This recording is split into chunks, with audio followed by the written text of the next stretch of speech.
All right, welcome back to the Roadmap to Retirement. This is Roadmap to Retirement. Tune in for financial tips, investment strategies, and smart money moves to supercharge your retirement savings. Alex Neri, CFP, and guests are here to help you build your roadmap to retirement. Today I'm flying solo. We're going to do one of those lovely episodes where you just listen to me talk and all my thoughts.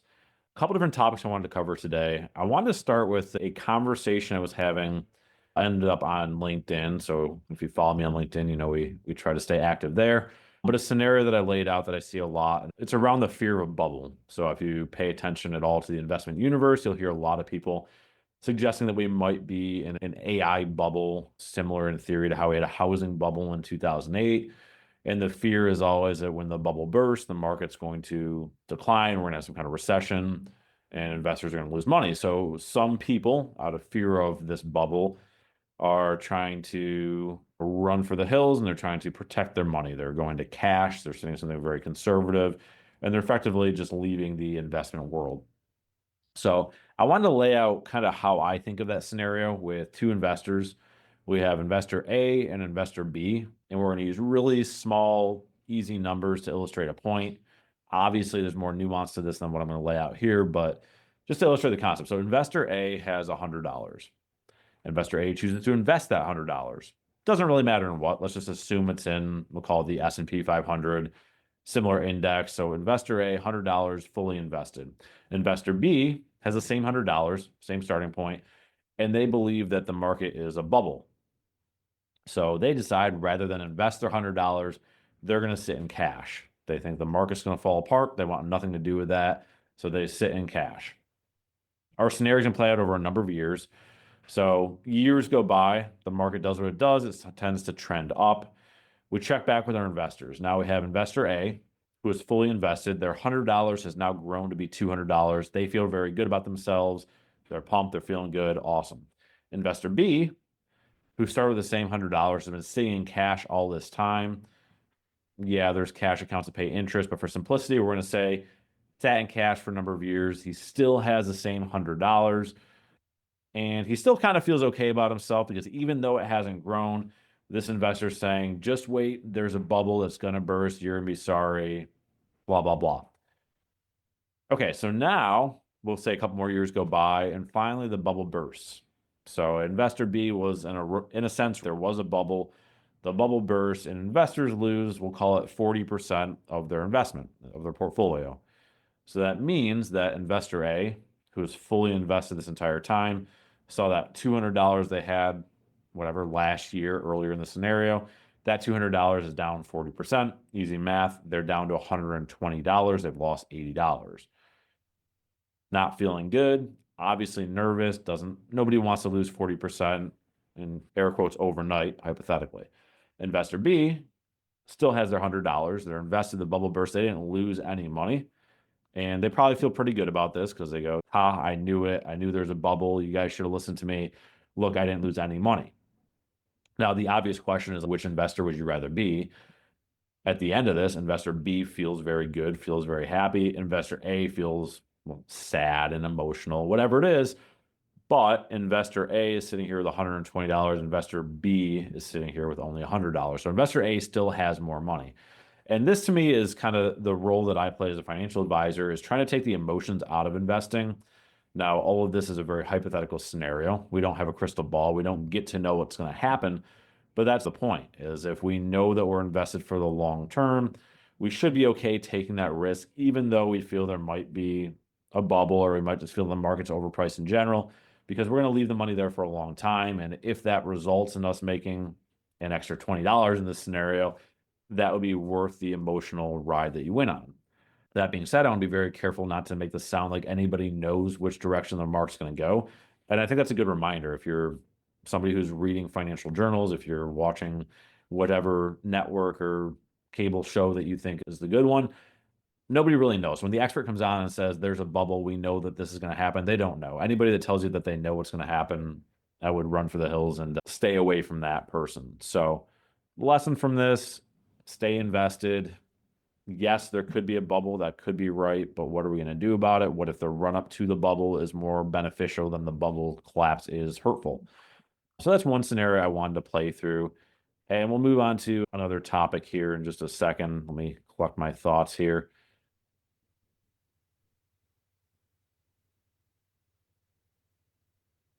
I think we talked about this already, but I wanted to go back and talk about the value of a 529 plan. So we get this question a lot, and I know I've covered this in previous episodes. So forgive me if you're a consistent listener, but for those of you that haven't heard, talking about 529 plans, we're talking about college saving in general. So there's a couple different routes you can go. A 529 plan is a plan specifically designed for higher education. It is usually the first thing people ask about when we're having a conversation about saving for their kids' future. I think it's very important to have one set up if you have young kids, especially, and not necessarily because you as a parent should be putting money into it. I'll speak for myself. We've got a baby that we're a couple months into this journey, but we have a baby at home. We opened a 529 plan, not so much because I wanted to contribute to it, and we really haven't in a meaningful way, but having it available so that grandparents, aunts, uncles, cousins, whoever it is, when you have that first birthday party or when Christmas rolls around and they want to buy your kid a toy, you have an alternative. Rather than getting another toy that you probably don't need, you can send them it's very easy. There's a link you can send, there's a QR code you can scan, and allow that person to, rather than spending $50 on a toy, put $50 into the 529 plan. The second question we get about college savings is very relevant today that wasn't before, is what is this Trump account all about? Should I open a Trump account for my child? I know I've talked about this before, so I'll let you go back to that episode for more detail. And again, I'll speak from my own experience. I am opening a Trump account for my baby. They will get the free $1,000, free air quotes. The taxpayers' $1,000 will go into the account. I will not put any of my own money into it just because I feel like there are better areas where I can invest my money. But we may as well take the $1,000 and let it ride for 18 or so years, and hopefully that's some good beer money when they're in college or whatever they choose to do with it. Other options you have for college savings, you can, of course, use your own brokerage account. That would give you total flexibility. You would not be earmarked for any particular higher education cost. It is your money. You can choose to do with it what you want to do. Depending on the state you're in, there might be some benefit to using a UTMA or UGMA account. So that's putting money in an account that on your child's 18th, 21st, 25th birthday, depending on the state, would then go to the child and you would no longer be a custodian on it. So that can make some sense. A couple other topics we wanted to cover today.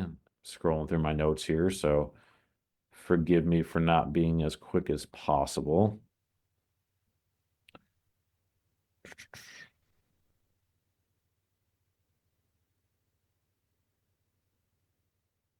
I like to talk about that. I think I've covered this before too, but I like to talk about the different approaches you can take to retirement planning. So there's really two options that I see. There is option one, which I would say is starting with the need in mind. So you're retiring and you know you need $10,000 to live on. And maybe you're trying to figure out when and how you can retire. So you've identified, I have this budget. I'm not going to retire until I have $10,000 a month coming from somewhere. And then we back into what are the assets that you need to make that happen. So typical retiree, let's say, again, $10,000 a month. Maybe I have $2,000 coming from Social Security. I've got a pension that's worth, we'll call it $4,000 a month. So I have $6,000 already kind of guaranteed for me from government, pension systems, whatever it is. So I only need to come up with another $4,000 a month or $48,000 a year. So that's option one, is I need to figure out how to get there. If I need $4,000 a year, I probably need $1 to $1.2 million in investable assets, and that can generate me being able to retire on my stated goal of $10,000 a month.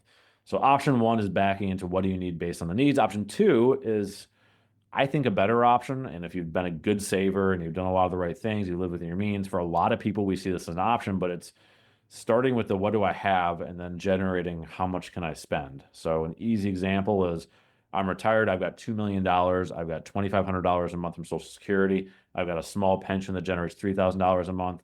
With all that there, I now go to my advisor and say, how much can I afford to spend each month? And your advisor can come up with a number, and they'll say, based on all your assets, you can spend whatever, $12,000 a month on average, and you should be able to sustain that throughout your life expectancy. It's not perfect. None of this is perfect, but that would give you an idea of how much you can spend.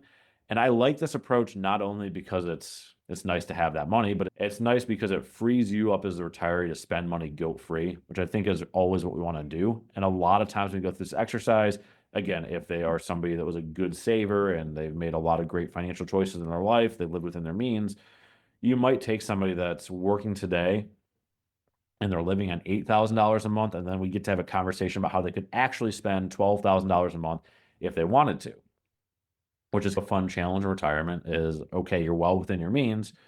You have the choice of either living a more expensive lifestyle. Maybe it's taking more trips, going on vacation.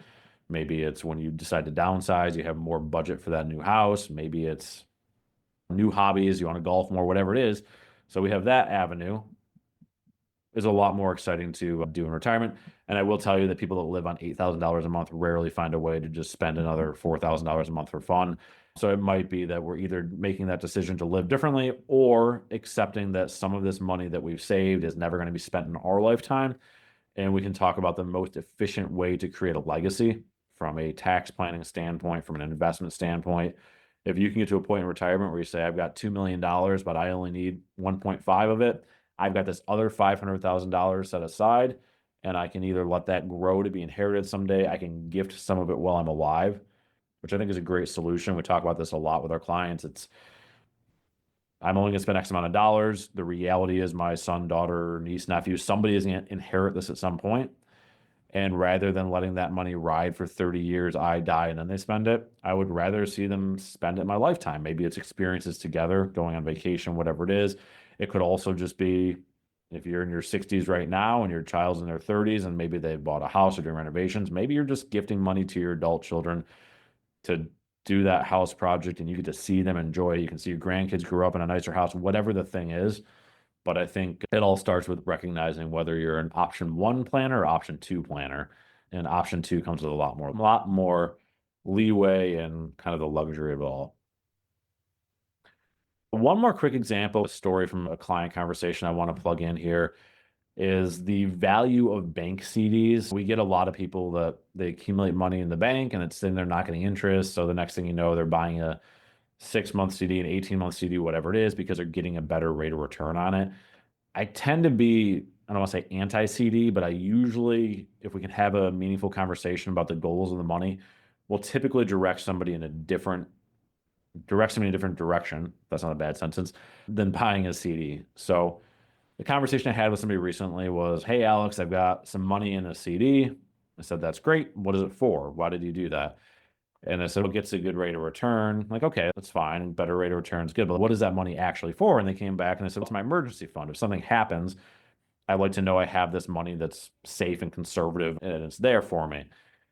Okay, great. I think you're thinking the right way, but there's an obvious flaw here. And that is if an emergency happened tomorrow, do you have access to that money? And they go, oh, no, it's locked up for another 6 months. So I play that out in the story, but I think it's an important example. In my mind, if we have money that is safe and conservative and it's an emergency fund, it needs to be liquid. An emergency fund that is not liquid does me no good. So there are alternatives, and that'd be a longer conversation, but I would consider using a high yield savings account, probably getting a slightly lower rate of return than a CD, but I have full liquidity. I think that works nicely. I think just regular cash, you'd be giving up some rate of return, but if it is an emergency fund, that works. You could look at some short duration bond funds. There's different things that an advisor can help you with that build in sort of a safety net with a little bit better rate of return. But the key is to have liquidity there. And if it is money that I'm going to lock up for even 18 months, that's not really enough time to invest. But is it that you're locking it up for 18 months or is it that you're not going to touch it for years? Because sometimes when people have that extra money in the bank, it's nice to know that you have access to it, but reality is you're going to buy a CD, 18 months later, you're going to roll into the next CD, and now you're not touching it for a decade, and maybe it was better off invested. I'm not going to say that there's never a situation where CDs make sense, but I think you got to be careful with it and try to keep in mind what is the money for. If the answer is this money is an emergency fund, we need to look elsewhere. If the answer is this money is to grow over a long term, then we also need to look elsewhere. But yeah, the exciting world of bank CDs. You thought you'd never hear about that.